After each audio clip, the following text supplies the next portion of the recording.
Assalomu alaykum. Bu videomiz ogohlikka chaqiradi. Podzemnoylardan o'tayotganda, yo'laklardan o'tayotganda tunda yurganingizda ehtiyot bo'linglar. Rus mansubga rossiyalik bo'lgan yoki O'zbekiston rus bo'lgan yigitlar o'zbek qizlariga tashlanmoqda. Ehtiyot bo'linglar aziz muxlislar.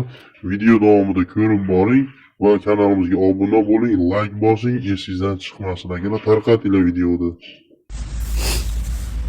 Ishonasizlarmi, bugun shunaqa sudchi bo'ldi.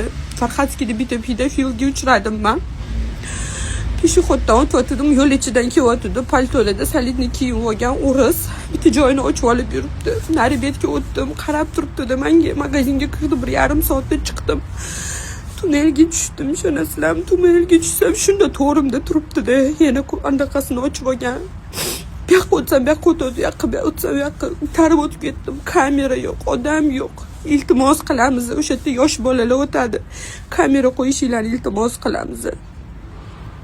Prezidentimizga iltimos, milliy xavfsizlikka iltimos. Saida opa sizga ham iltimos.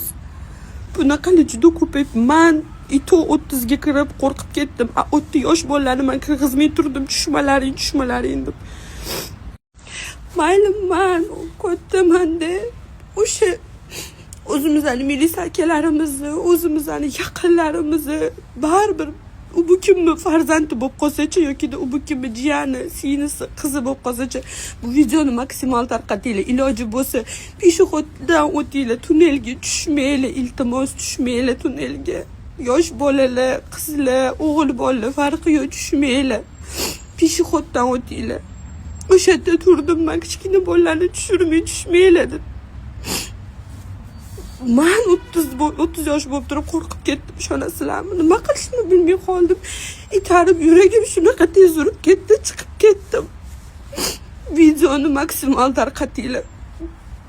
Bo'yi uzun, o'ris, paltoda, yelkalari katta, sochlari tikka-tikka.